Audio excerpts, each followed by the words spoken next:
Hello friends, आप सभी का मिनरल्स एकेडमी के यूट्यूब चैनल पर स्वागत है। फ्रेंड्स, आज हम एनसीईआरटी क्लास 10वीं में मैथ में चैप्टर फर्स्ट का टॉप 3 इम्पोर्टेंट क्वेश्चन को पढ़ेंगे। यह 3 इम्पोर्टेंट क्वेश्चन किसी न किसी बोर्ड एग्जाम में जरूर आया है, ठीक है। तो फ्रेंड्स, आइए हम इसको सॉल्व करते हैं। देखिए फ्रेंड्स, आज से हम रेगुलर टॉप इम्पोर्टेंट क्वेश्चन लाऊंगा और जिससे आप पढ़कर बोर्ड एग्जाम में अच्छे से अच्छे अंक प्राप्त कर सकते हैं। तो फ्रेंड्स, अगर आप हमारे चैनल पर नए हैं तो प्लीज़ चैनल को लाइक, शेयर एंड सब्सक्राइब करना न भूलें। तो आइए हम तीनों क्वेश्चनों को बारी बारी से सॉल्व करते हैं। तो पहला क्वेश्चन हमने लिया है, यूक्लिड विभाजन एल्गोरिथम से संख्याओं 135 और 225 का एचसीएफ यानी मौसा ज्ञात कीजिए। तो देखिए फ्रेंड्स, यह क्वेश्चन हर बार आपके बोर्ड एग्जाम में आता है कि आप मौसा ज्ञात करिए। मौसा 2 संख्या दे देगा, आपको पूछेगा यूक्लिड विभाजन एल्गोरिथम से मौसा ज्ञात करना है। तो आइए हम आपको सिखाते हैं कैसे हम यूक्लिड विभाजन एल्गोरिथम से कितनी आसानी से एचसीएफ ज्ञात कर सकते हैं ताकि 2 अंक हमको एग्जाम में प्राप्त हो जाए। देखिए, यह 2 अंक मत देखिए, 2-2 अंक करके हमारा क्या बन जाएगा, हम 70 में से आसानी से 60 प्लस ला सकते हैं, मतलब 60 से अधिक ला सकते हैं। तो आइए हम इस क्वेश्चन को सॉल्व करते हैं। तो आइए सॉल्यूशन फर्स्ट हम करते हैं। सॉल्यूशन फर्स्ट,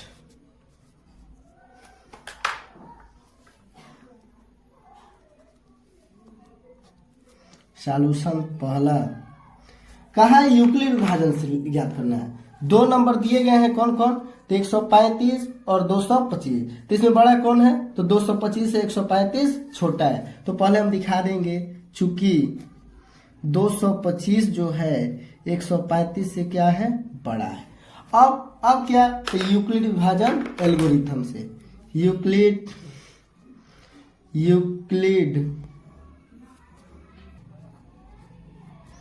एल्गोरिथम से। देखिए, यूक्लिड विभाजन एल्गोरिथम कहता क्या है, तो यूक्लिड विभाजन एल्गोरिथम कहता है भाज्य बराबर भाजक गुणे भागफल प्लस शेषफल। ये होता है फ्रेंड्स यूक्लिड विभाजन एल्गोरिथम, भाज्य बराबर भाजक गुणे भागफल प्लस शेषफल। तो देखिए फ्रेंड्स, हम क्या करते हैं, इसमें विभिन्न चरण मिलते हैं। अब हम क्या करते हैं, इधर साइड में रफ वर्कली कुछ काम करते हैं। हम बड़े में छोटा से भाग देते हैं ताकि हमको चरण प्राप्त हो। तो 225 में 135 से हम क्या करेंगे, भाग देंगे। तो वो 2 बार में नहीं जाएगा क्योंकि अधिक हो जाएगा, तो 1 बार में ले जाएंगे। तो 135 135 घटाएंगे तो यह मिलेगा, 5 में से 5 गया 0, 12 में से 3 गया 90, यह 1 से 1 कैंसिल हो गया। अब देखिए फ्रेंड्स, यह हमको चरण 1 मिला। अब यह चरण लिखेंगे कैसे, तो यूक्लिड विभाजन एल्गोरिथम के सहायता से। तो चरण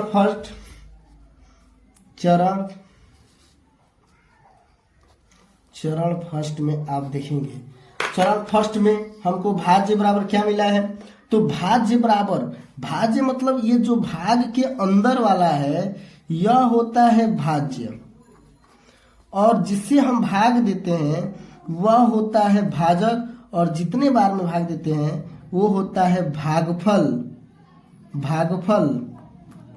और नीचे वाला जो होता है वह होता है शेषफल, ठीक है। तो यहाँ पर चरण फर्स्ट में हमें क्या मिला, तो भाज्य कितना, तो भाज्य अंदर वाला 225, और भाजक कितना, भाजक माने जिससे भाग दिया गया है, तो कितने से भाग दिया गया है, 135 से। और भागफल कितने बार में गया था, भाग तो 1 बार में। और शेषफल कितना आया था, 90। क्या 90 0 के बराबर है, तो नहीं है। तो यहाँ पर लिख देंगे, चूंकि शेषफल इज नॉट इक्वल टू 0। देखिए फ्रेंड्स, यह शेषफल जिस चरण में 0 आ जाएगा, यह शेषफल जिस चरण में 0 आ जाएगा, उस चरण का जो भाजक होता है ना, वही हमारा क्या हो जाएगा, एचसीएफ हो जाएगा। तो फर्स्ट चरण के अकॉर्डिंग हम देखें कि शेषफल 0 नहीं मिला। अब चरण सेकेंड, तो चरण सेकेंड कैसे, तो अब यह 90 जो है, अब यह भाजक का काम करेगा और जो पहला भाजक है वह भाज्य का काम करेगा। तो अब 90 91 90 दो बार में अधिक हो जाएगा, 5 13 में से 9 गया 4। ठीक है, तो यह जो मिला यह चरण सेकेंड। अब चरण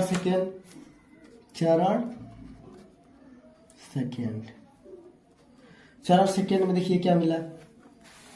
तो चरण सेकेंड में हमको मिला है भाज्य कितना, तो भाज्य 135, भाजक कितना, तो 90, भागफल तो एक बार में 1 प्लस शेषफल तो 45।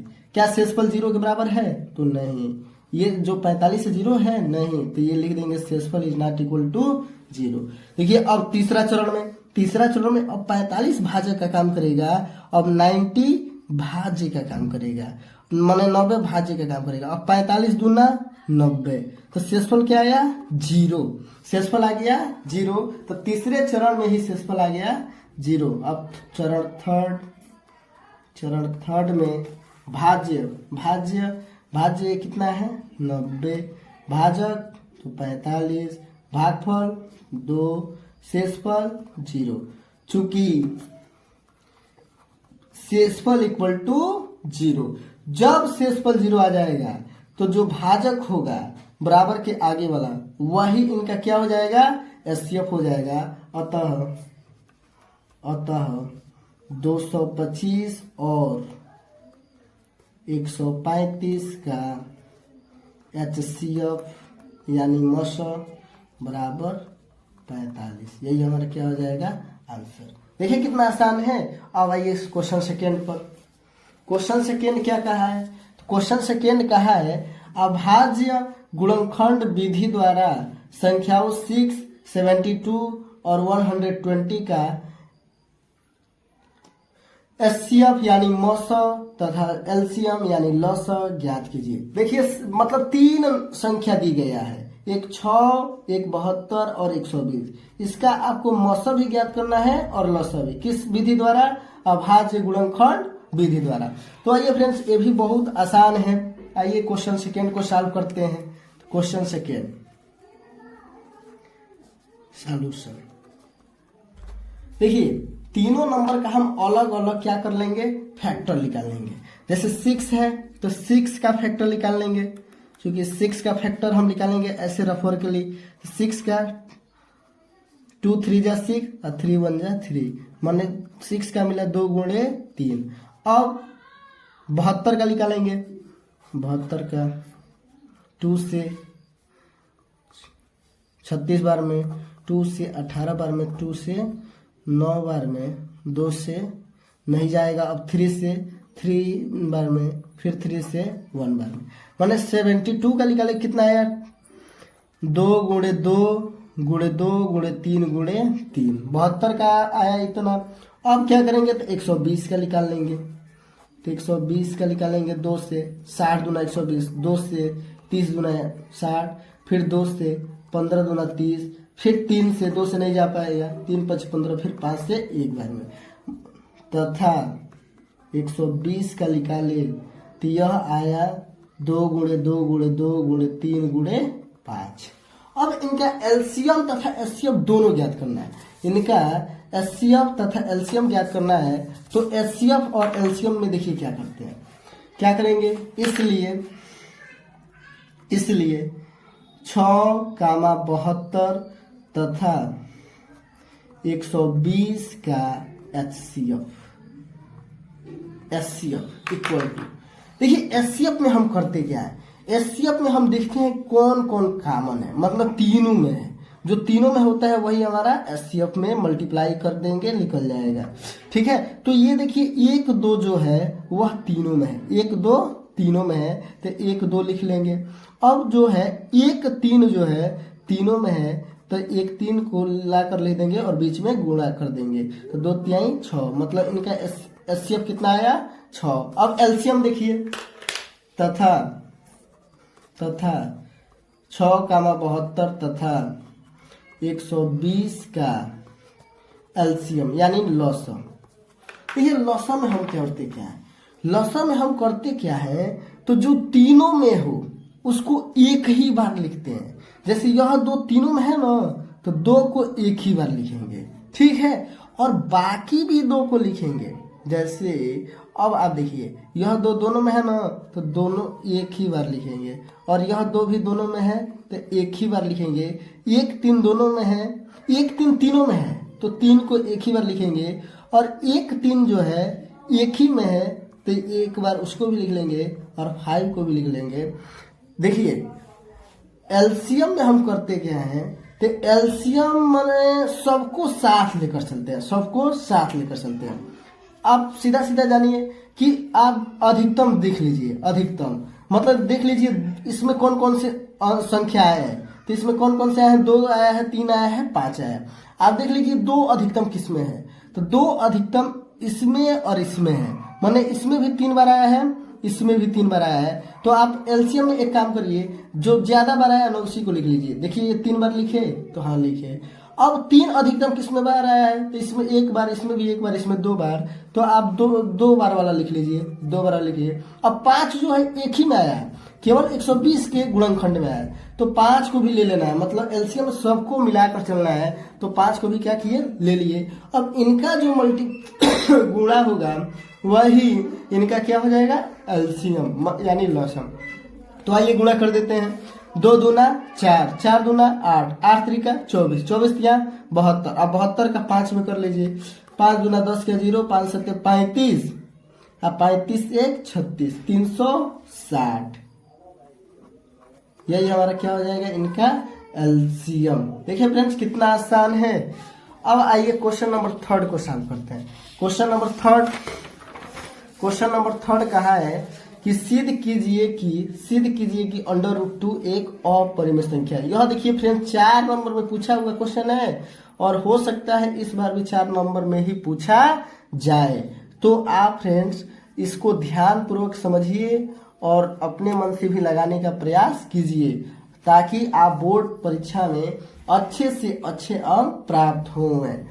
ठीक है, तो आइए हम इसको भी सॉल्व करते हैं। है तो बहुत आसान, नजरें गड़ाए रखिए। देखिए बहुत ही आसान है। कह रहा है सिद्ध कीजिए कि √2 एक अपरिमेय संख्या है। यह पूछा हुआ क्वेश्चन है। देखिए ऐसा क्वेश्चन जब भी एग्जाम में आता है कि सिद्ध कीजिए कि √2 भी हो सकता है, √5 भी हो सकता है, √3 भी हो सकता है। कहने का मतलब अपरिमेय सिद्ध करने को जब भी पूछेगा तो आपको इसका विलोम मान लेना होगा। अगर आपको पूछे कि अपरिमेय सिद्ध करना है तो आपको काम करना है, उसको परिमेय संख्या मान लेना है। जब परिमेय संख्या मानेंगे तो लास्ट में हम क्या करेंगे, दिखा देंगे कि यह जो माने हैं वह गलत हुई, तो अतः यह परिमेय नहीं अपरिमेय हुई। तो आइए इसका सॉल्यूशन देखते हैं। सॉल्यूशन 3, तो ये एक अपरिमेय सिद्ध करना है तो मान लेंगे यह एक परिमेय संख्या। माना √3 एक परिमेय संख्या है। माना √3 एक परिमेय संख्या। तो जब यह परिमेय संख्या होगा तो इसको हम P/Q के रूप में लिख सकते हैं, क्योंकि आप पढ़े हैं कि जो ऐसी संख्या जो P/Q के रूप में लिखी जाती है परिमेय संख्या कहलाती है। तो √2 बराबर क्या लिख दिए, P/Q। अब जहां P और Q सह अभाज्य पूर्णांक हैं तथा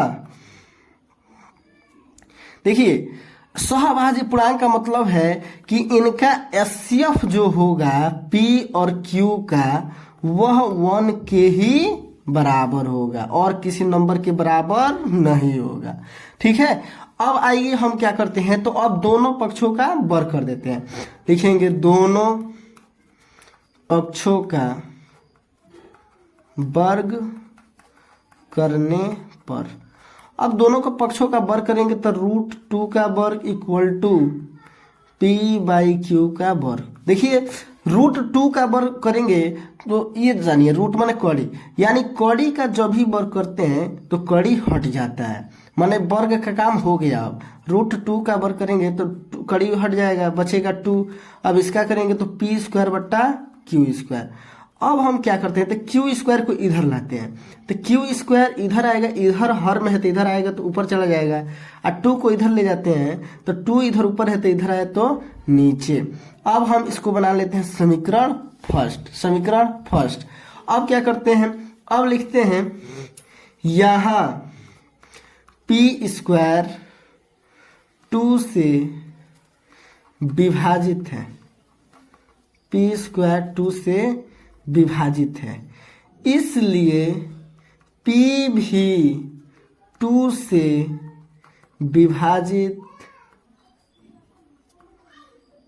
विभाजित होगा। देखिए अगर P स्क्वायर 2 से विभाजित हो, P के जगह पर अगर कोई मान लीजिए संख्या है, मान लीजिए 4 है, 4 का स्क्वायर 2 से विभाजित है ये है, क्योंकि 4 का स्क्वायर 16 और 16/2 8 बार में कट जाएगा, तो क्या 4 2 से विभाजित नहीं होगा, तो होगा। तो यहाँ वही कहा गया है, यदि P स्क्वायर 2 से विभाजित है तो P भी 2 से क्या होगा, विभाजित होगा। और जब विभाजित होगा तो आपको मान लेना है, पुनः माना, P बराबर मान लेना, P बराबर ये जिससे विभाजित है वो लिख लेना है। अब इसके रिस्पेक्ट में M माने या R माने, चलिए M मान लेते हैं, तो P बराबर 2M।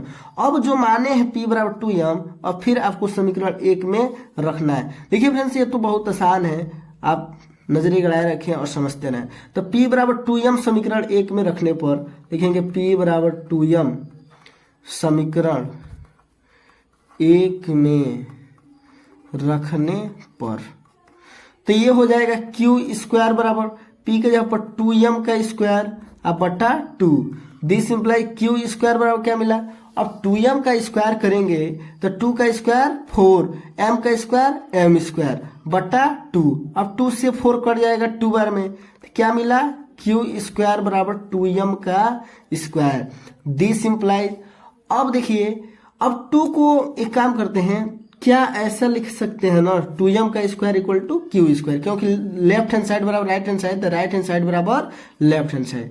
अब M स्क्वायर, तो M स्क्वायर बराबर क्यू स्क्वायर, 2 इधर मल्टीप्लाई में इधर जाएगा तो डिवाइड में। देखिए यह जो है क्यू स्क्वायर बटा 2, अब सिमिलरली इसी के जैसे है कि नहीं, तो यहाँ जैसे था तो P स्क्वायर 2 से विभाजित है, तो यहाँ भी क्यू स्क्वायर 2 से विभाजित होगा, यहाँ क्यू स्क्वायर 2 से विभाजित है, इसलिए क्यू भी 2 से विभाजित होगा, क्यू भी 2 से विभाजित होगा। तो आप जानते हैं, जैसे मान लीजिए अब ये 2 से विभाजित होगा क्यू भी, और 2 से विभाजित है P भी, तो आप एक मेथड जानते हैं, अगर नहीं जानते हो तो जान लीजिए। जैसे मान लीजिए 4 है 8 है, यह दोनों नंबर 2 से विभाजित है, दोनों नंबर 4 से विभाजित है, तो जब 4 8 दोनों नंबर से विभाजित है तो इसमें HCF कौन होगा, तो बड़ा वाला नंबर जो होता है वही हमारा HCF होता है।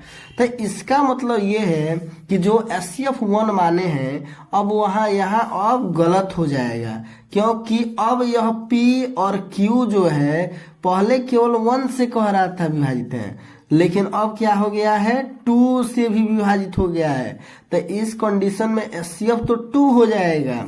अतः this implies HCF P and Q is not equal to 1, मतलब अब ये HCF P और Q का अब 1 के बराबर ही नहीं होगा, अब 1 के बराबर नहीं होगा, माने विरोध होने लगा कि नहीं, होने लगा। लिखेंगे इस विरोधाभास के कारण, विरोध होने लगा, इस विरोधाभास के कारण हमारी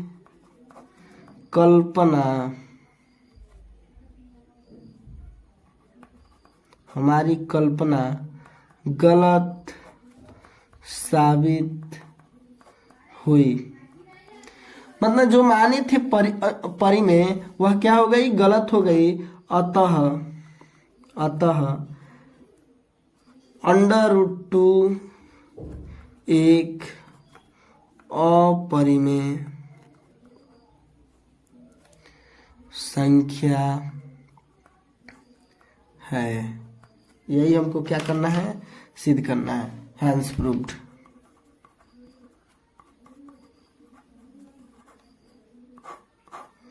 है ना आसान। देखिए एक बार और पुनः रिपीट कर देता हूं।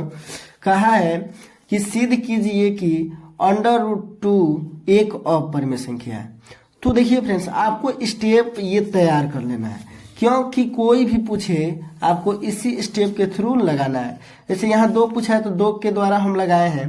देखिए पहले हम क्या करेंगे, अपरिमेय सिद्ध करना है तो इसको परिमेय मान लेंगे, इतना तो कर ही सकते। अब क्या, जब परिमेय मानेंगे तो P/Q के बराबर होगा, जहाँ P और Q क्या है, सह अभाज्य पूर्णांक है। सह अभाज्य का मतलब है कि इसका HCF जो होगा 1 के बराबर होगा। अब क्या कर लेंगे, तो दोनों पक्षों का वर्ग कर लेंगे। तो दोनों पक्षों का वर्ग कर लिए, तो वर्ग किए तो Q² इधर लाए तो ऊपर हो जाएगा, 2 को इधर ले गए, इधर ऊपर है तो इधर नीचे हो जाएगा। अब क्या करना है, तो P² 2 से विभाजित है तो P भी 2 से विभाजित होगा। अभी हमने आपको समझाया है। अब क्या, P भी 2 से विभाजित होगा तो पुनः मान लेंगे P बराबर 2m। m के जगह पर आप r भी मान सकते हैं।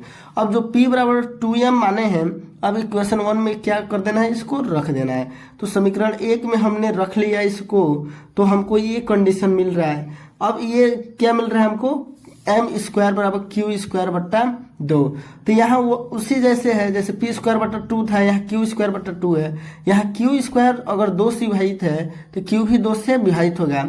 अब आपको यहाँ समझाए कि अगर P और Q दो नंबर 1 और 2 से विभाजित है तो इस कंडीशन में बड़ा वाला नंबर जो है वही HCF होगा। माने अब क्या कि अब HCF 1 के बराबर इसका नहीं होगा, मतलब अब विरोध होने लगा। तो इस विरोधाभास के कारण हमारी कल्पना जो माने थे वह गलत साबित हुई, अतः √2 एक अपरिमेय संख्या है। Thank you friends.